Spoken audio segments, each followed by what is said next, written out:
e entender que honrar é você não desprezar, é você não deixar a pessoa passar dificuldade, se ela tiver uma dificuldade real, mas entender se existe ou não um jogo de manipulação nessa história para que não haja uma independência. E o cuidado dos pais, saber orientar com sabedoria e saber orientar em amor. Porque a obediência em si, em muitos momentos, ela vai se mostrar de fato desafiadora. Ame os seus pais, mesmo que eles não mereçam. Ame os seus pais, porque amando e honrando os seus pais, você está honrando a Deus. Faça por Deus, porque o amor, nesse caso, né, não é um sentimento, não é por mérito, é um amor de decisão. E Deus está contigo e Ele vai te dar forças e condições para você manter essa honra.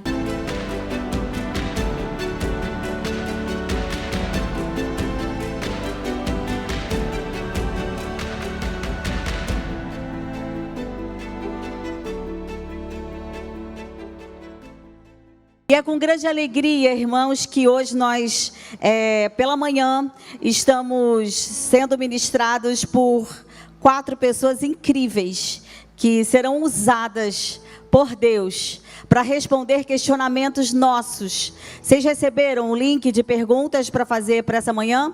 Quantos enviaram perguntas aí? Adriana, acho que só você, hein, Adriana?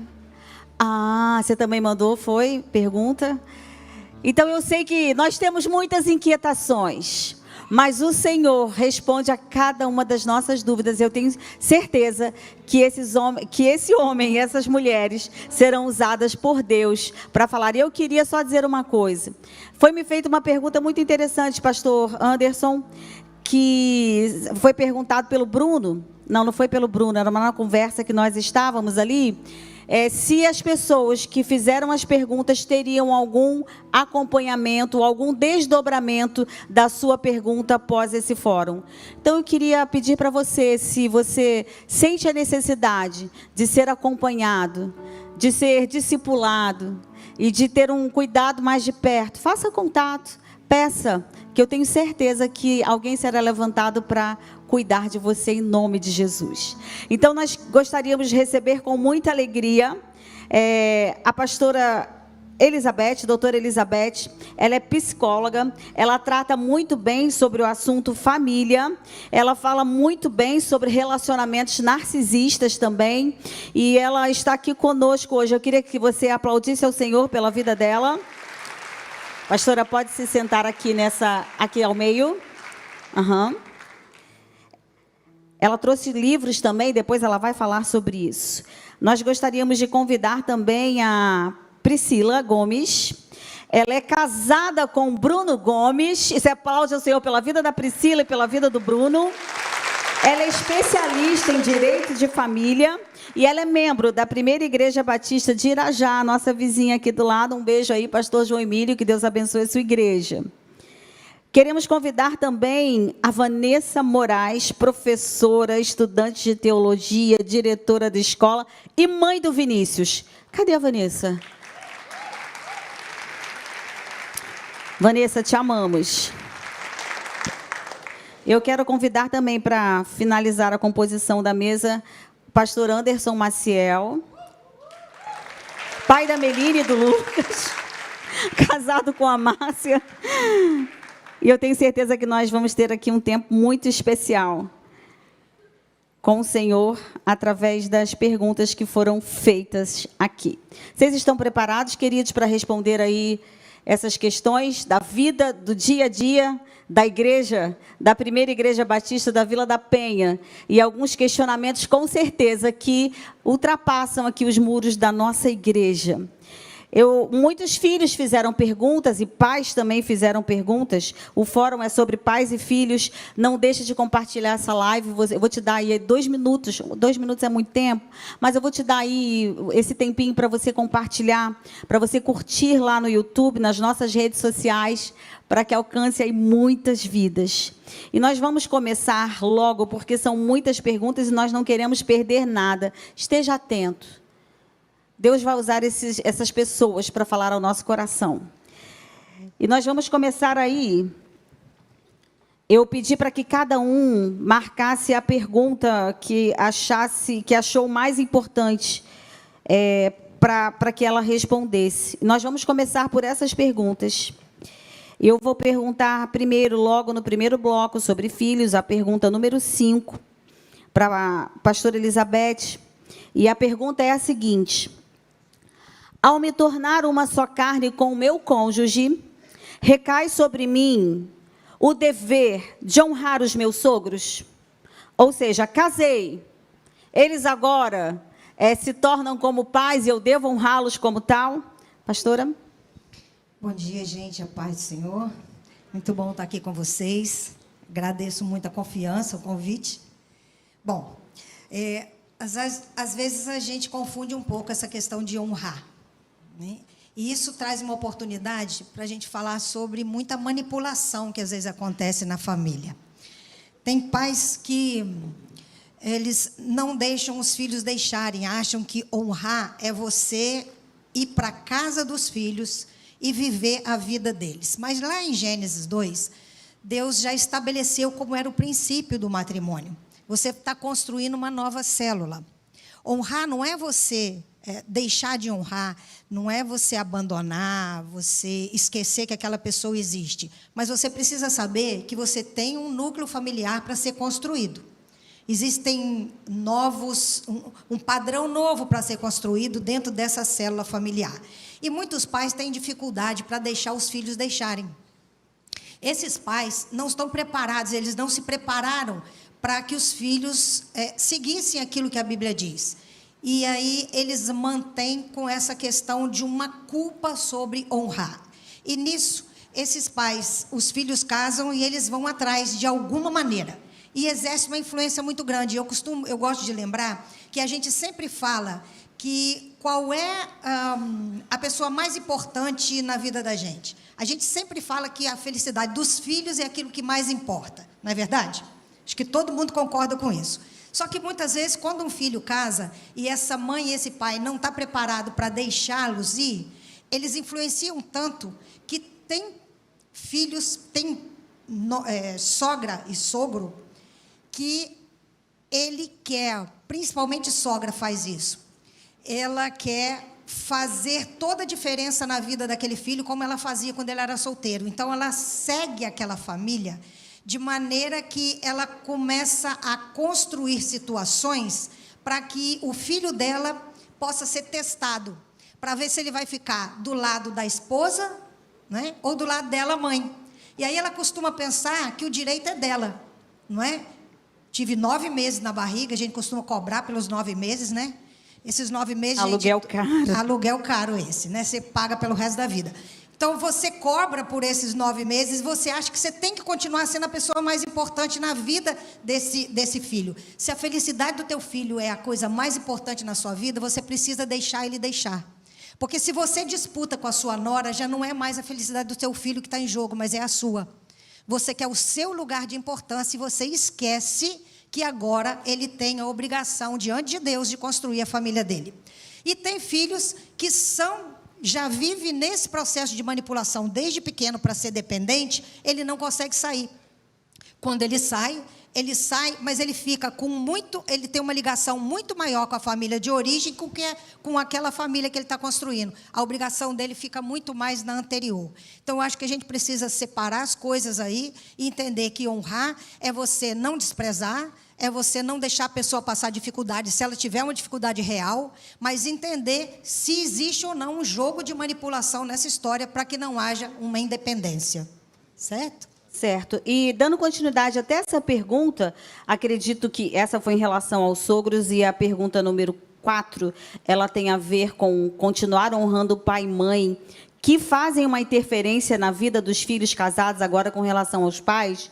Então, doutora Priscila, em termos práticos, como continuar honrando pai e mãe se eles fazem uma interferência, se eles não cortaram esse cordão umbilical? Como se dá isso?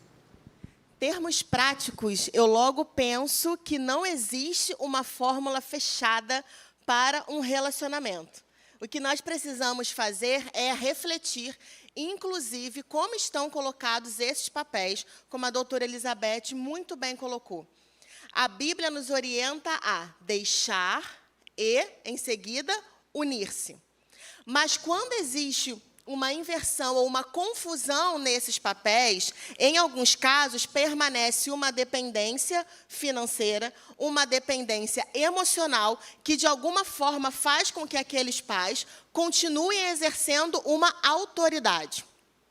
E isso pode acontecer, muitas vezes, no início do casamento. Os filhos podem passar por alguma dificuldade, alguma necessidade de ajuda com os filhos, mas a partir do momento em que os pais se tornam ali, os filhos se tornam ali ainda dependentes dos pais, tanto emocionalmente quanto financeiramente, vai existir sim ainda aquela confusão de autoridade. Porque se eu ainda sou mantenedor da casa ou da vida dos meus filhos, eu vou me sentir na autoridade de alguma forma, trazer um controle sobre aquela vida financeira.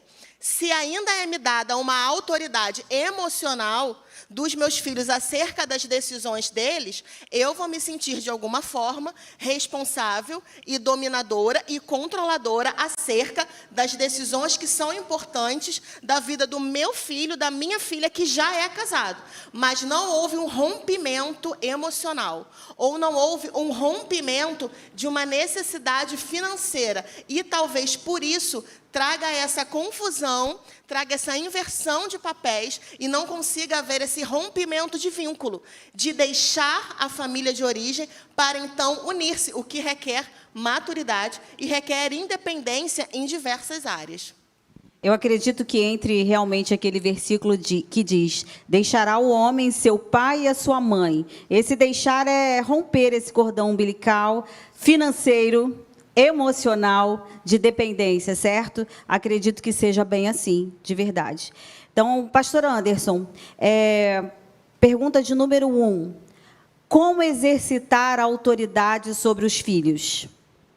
Eu acho que é simples, é só representar bem a Deus. Por quê? Toda autoridade é uma representação. Quando você entende quem você está representando, fica fácil. O problema é quando você quer representar qualquer coisa que não seja Deus. Aí gera a confusão. Aliás, está aí uma coisa que os pais querem exercitar uma autoridade sobre os filhos, e essa autoridade é impor a sua vontade pessoal de pai sobre o filho e projetando para os filhos aquilo que é uma frustração que ele não alcançou, não teve. Irmãos, isso não dá certo. A gente precisa verdadeiramente saber que Deus tem um projeto, um plano para a vida dos nossos filhos. Agora, o que nos cabe? Apoiar e impulsionar e representar bem a Deus. A gente vai para Romanos 13, a palavra de Deus fala que toda autoridade vem de quem? Do Senhor. A autoridade não vaga. Se você não exercitar essa autoridade, alguém vai fazer no seu lugar. Bote isso na sua cabeça. Olha, às vezes a gente pensa assim: tá bom, tem gente que não gosta de disciplinar, corrigir, instruir. Você está pensando que isso vai ficar no vácuo, não fica. Alguém fará isso no seu lugar. É aquela frase célebre dizendo assim: não dê colo para o seu filho hoje, que ele vai sentar no colo de alguém amanhã. O problema é no colo de quem ele vai sentar. Isso é terrível. Isso me gera uma profunda reflexão quando eu penso a respeito da minha responsabilidade, da minha autoridade, se eu estou representando bem a Deus ou não.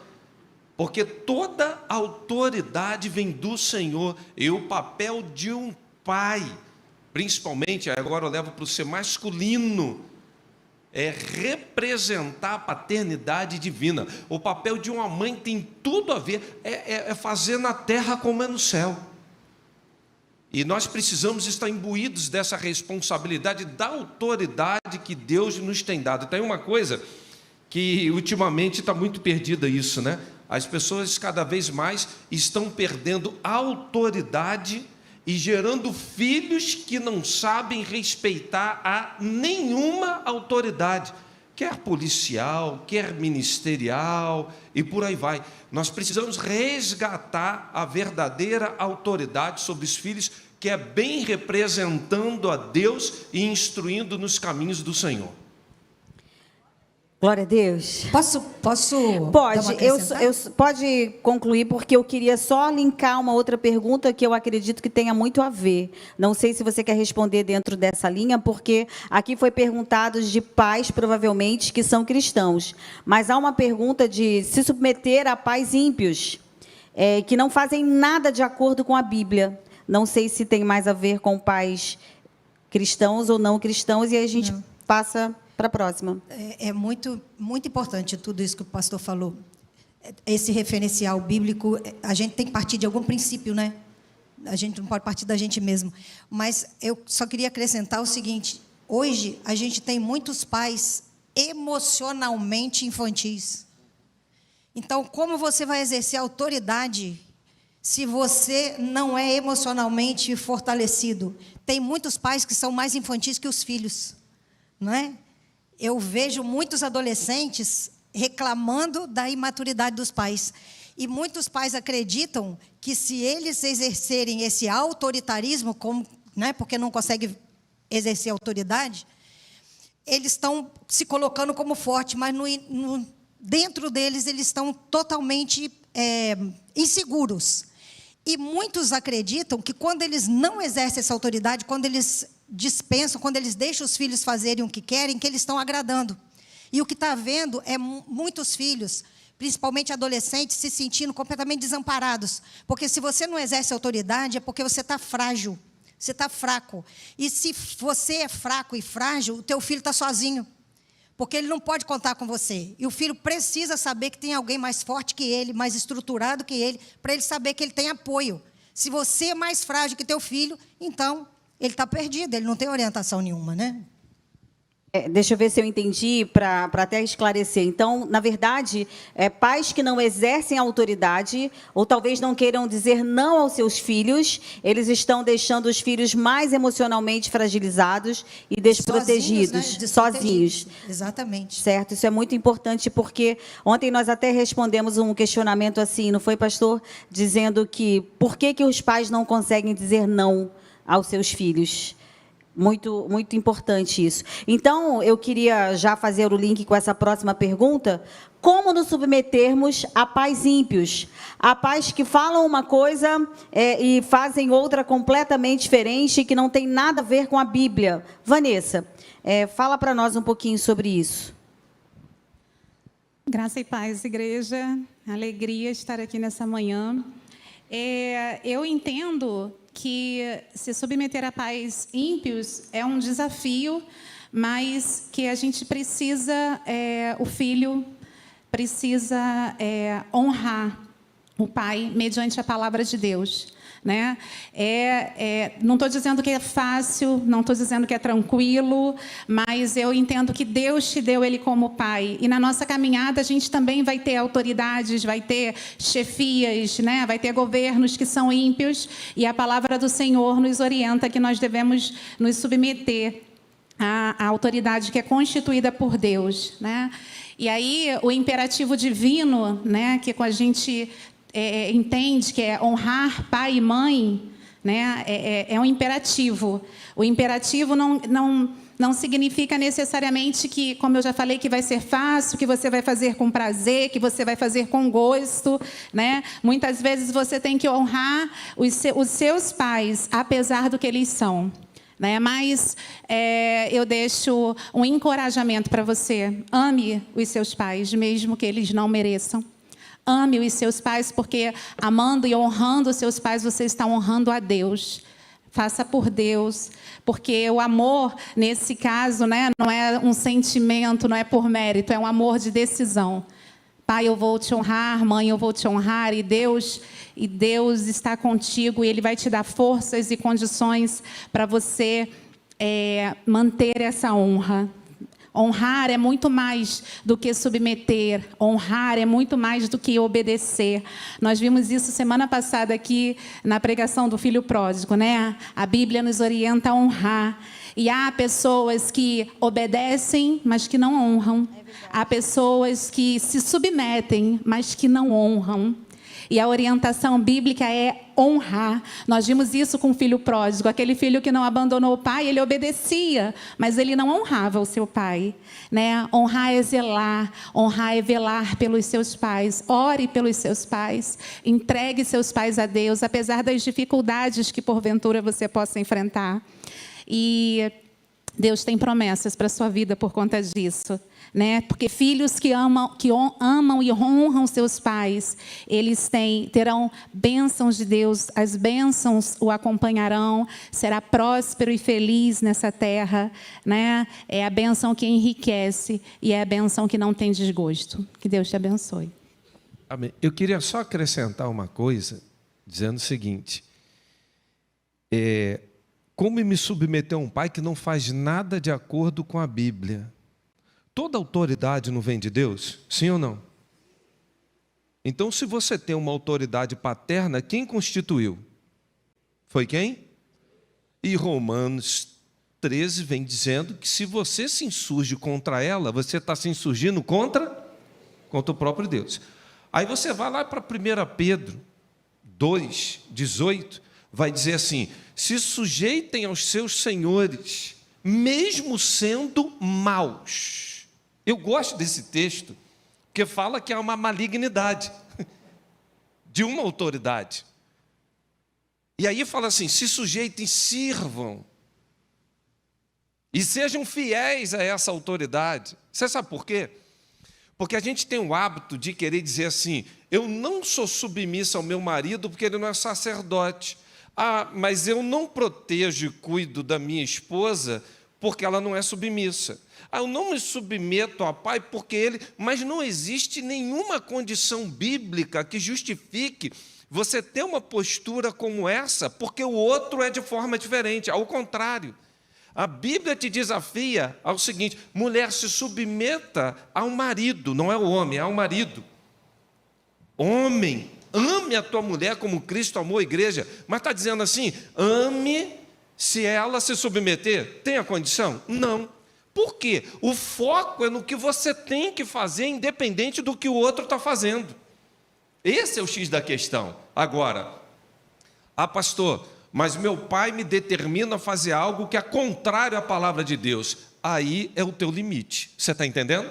Aí é o limite. Agora, se ele faz algo contrário à palavra de Deus, é um problema dele. Sabe por quê? Meu irmão, se você não estabelecer o limite que é a palavra de Deus e teu pai impuser a você fazer alguma coisa que é contra e você não se posicionar, você está desagradando o teu pai celestial. E a Bíblia fala que mais vale obedecer a Deus que aos homens. Esse é o X da questão. Agora, quando você não quer se submeter, quer ficar arrumando desculpa e defeito, nunca você vai cumprir aquilo que Deus mandou. E eu penso sempre o seguinte: Deus é muito sábio, você concorda? Sim ou não? Deus não é sábio?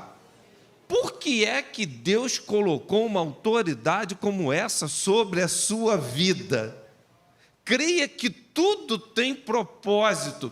Se submeta como ao Senhor, ande como ao Senhor. E o limite é quando vem algo contrário à palavra, aí você se posiciona para a glória de Deus. Amém. Continuando a questão de autoridade e submissão, a pergunta de número 6. O que fazer quando um filho não quer mais ir para o culto infantil? Reclama do barulho e prefere ficar no culto no templo. O que fazer? Priscila. Tem um livro chamado DNA dos Relacionamentos, que o autor traz uma frase muito interessante. Nem sempre o problema aparente é o problema real. Então, pode existir uma recusa trazida ali pela criança, é um barulho, eu não consigo, as outras crianças me incomodam, né? Mas eu acho que o mais importante é analisar a razão pela qual aquele filho se recusa a estar no culto infantil.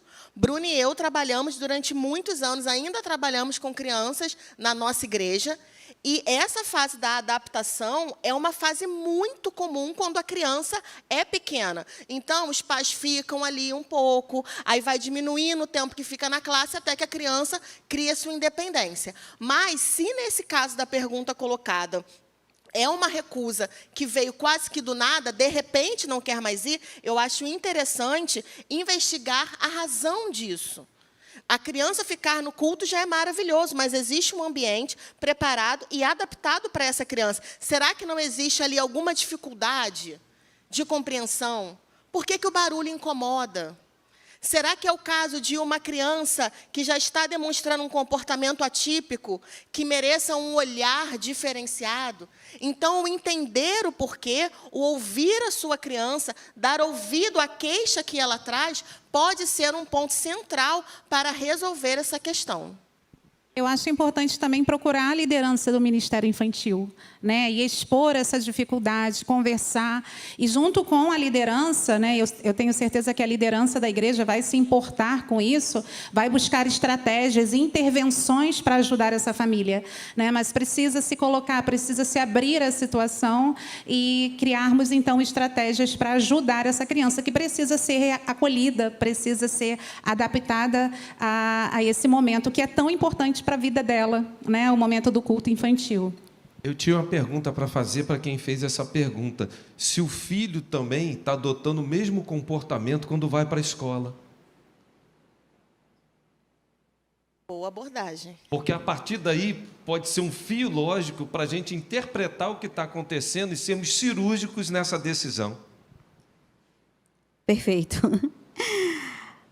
Tem uma pergunta aqui falando de filhos desobedientes e filhos que não aceitam as orientações e os comandos dos pais.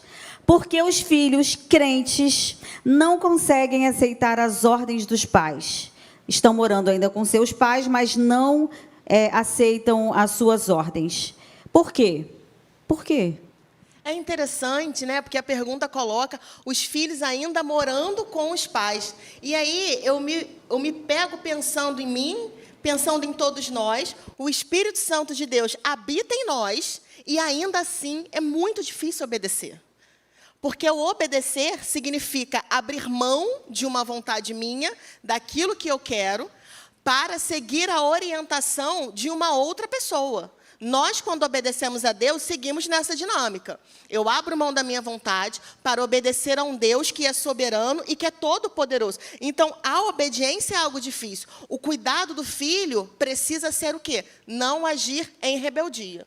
E o cuidado dos pais, saber orientar com sabedoria e saber orientar em amor. Porque a obediência em si, em muitos momentos, ela vai se mostrar de fato desafiadora, como é na vida de todos nós. Mas aí o mais importante é que haja um ajuste nesse relacionamento entre orientar com amor e o filho receber aquela orientação, abrindo mão de uma rebeldia. Eu acho também que a gente precisa analisar como a gente é como crente, enquanto pai e mãe, né? Que referência é essa que a gente está tentando colocar, né, de importância de servir a Deus, de estar na igreja? Como é que isso fez efeito na minha vida? Porque tem pai e mãe que eles só são bonzinhos dentro da igreja, não é? Eles são legais dentro da igreja, mas dentro de casa ele não mudou nada a vida deles enquanto cristão. Então, chega uma certa idade, quando a criança é pequenininha, ela obedece, manda quem pode, obedece quem tem juízo.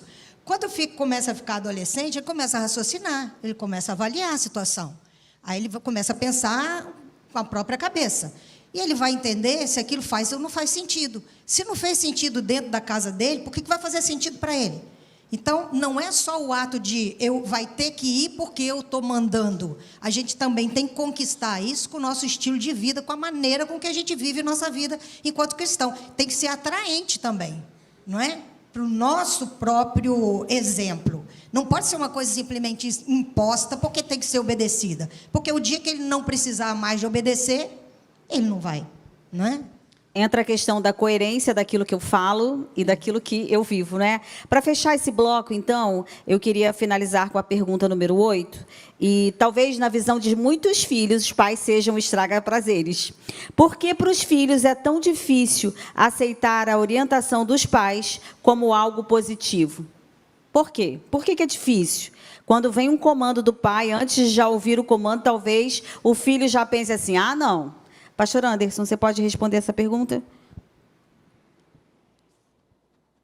Eu acho que, para a gente entender isso um pouquinho, tentando ser bem objetivo, eu ouço muitos pais falando assim, eu falo com meu filho, parece que entra aqui e sai aqui. Aí eu falo assim, ok, você já pensou para parar e prestar atenção no poder que tem a mensagem?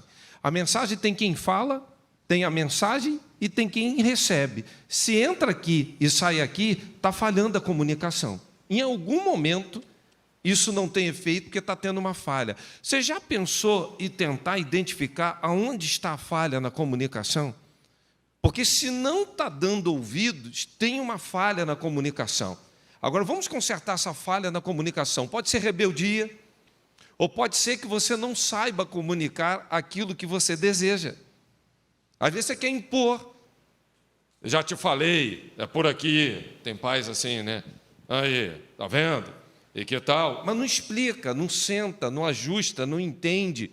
Irmãos, nós estamos num tempo de conquistar mentes e corações. Eu digo o seguinte, por que jovens só andam em bando? Eu acho isso interessante. Vocês já viram? Adolescente só anda de galera. É ou não é verdade? É assim, irmão. Só anda de galera. Porque dentro da galera tem uma comunicação que eles interagem. Às vezes, irmãos, é a maior besteira do mundo, mas a interação na comunicação faz com que haja uma conectividade, uma aceitação. E é isso que está faltando dentro da família. É a gente saber conectar isso para que a galera familiar comunique, fale verdade, seja ouvido independente das gerações. Agora eu quero terminar falando uma coisa para vocês. Nós estamos vivendo uma crise geracional sem precedente, dentro de casa e dentro da igreja. O público de mais idade não conectou e não está conectando com uma geração nova que está vindo. E a falha está principalmente nisso. Por isso que se fala e não se ouve. Tem um hiato enorme, um abismo colossal nessa questão.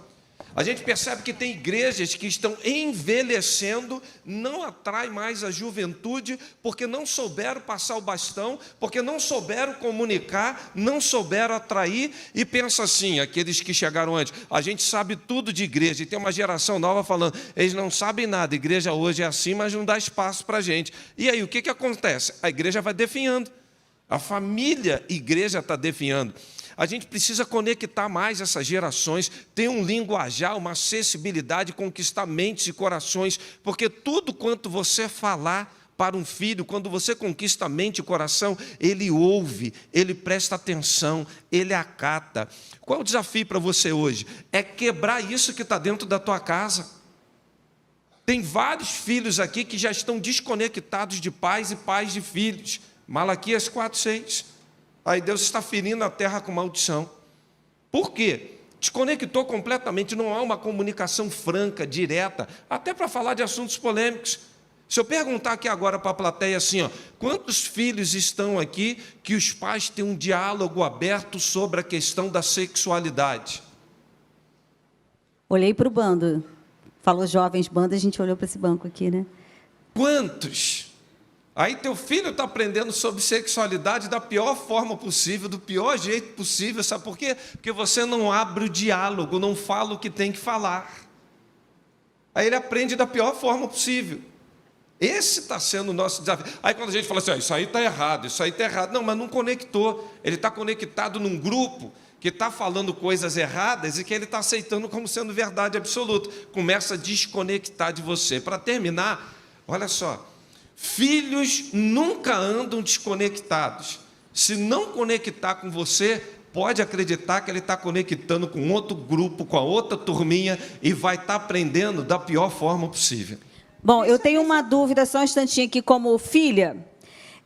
O pastor Anderson falou numa pergunta anterior que Deus levantou os seus pais como autoridade sobre a vida de vocês. E muitas vezes nós podemos explicar o porquê do não ou porquê de uma orientação. Mas e quando não houver explicação? Então, é tão sério o que o pastor falou agora, sobre, parece que são duas linguagens, né? Os jovens falam uma língua, os adultos falam outra língua. Então, não tem comunicação de jeito nenhum. Mas a gente, enquanto autoridade, enquanto pais, quando a gente ouve uma criança, um adolescente, um jovem falando uma coisa que a gente não concorda, o nosso ímpeto é chegar e dizer o que a gente pensa e o que a gente quer. A gente não sabe ouvir primeiro. Antes de você, se você quer que aquela pessoa abra o coração para você, se você chega com uma imposição, com seu conceito, seus valores e bate de frente, você já fechou o coração do outro. A primeira coisa que a gente tem que fazer é uma ponte. É uma ligação. Você ouve primeiro. Deixa a pessoa, mesmo que você não concorde com nada, você escute. Enquanto você está escutando, faça perguntas. Mas você acha que isso leva aonde? Por que você acha disso? Você vai dando corda para a pessoa falar, enquanto isso vai havendo essa conexão, ela sabe que você está escutando. Muitas vezes o que está faltando na gente é aprender a ouvir.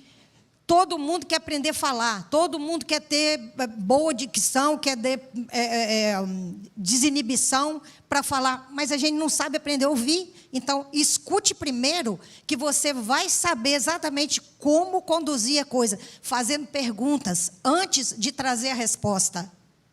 Deixar a pessoa perguntar é a melhor maneira de você dizer para ele: eu me importo com o que você está falando. Se você chega com uma ideia contrária, é como se você estivesse dizendo de cara: você está falando besteira. Acabou, fechou o coração, não tem diálogo. Dica preciosa, vamos aplaudir ao Senhor por essa dica. Ouvir mais, conectar e depois orientar. Amém? Nossa, deixa eu completar. Claro, Vanessa. Dentro disso, porque o pastor falou desse versículo, que ele fala muito ao meu coração, essa questão. E eu acho muito curioso, meus irmãos, a Bíblia é muito intencional. E o último versículo do Velho Testamento, a Bíblia, o Velho Testamento, ele se encerra com esse versículo de Malaquias 4:6, né? Eu acho que o que falta, o pastor já começou falando sobre isso, é essa conversão do coração dos pais aos filhos, do coração dos filhos aos pais. A pastora Elizabeth está falando aqui, essa questão da escuta, que é muito importante. Nós precisamos ouvir o que os nossos filhos têm a dizer, desligar o automático, sabe? Porque muitas vezes a gente ouve no automático a questão de estabelecer trilhos seguros, né, para essa caminhada em parceria, essa caminhada junto com o meu filho. E aí, eu amo, porque os conflitos de pais e filhos sempre existiram, meus irmãos. Na verdade, desde o Jardim do Éden, desde a criação do mundo, que conflitos de pais e filhos, conflitos de gerações existem, como o pastor falou aqui. Mas eu acho lindo a gente pensar que o nosso Deus é multigeracional. Então, nós só vamos resolver as relações e as questões de crises dentro da família com Deus, que é multigeracional. Amém. Vamos adorar o Senhor?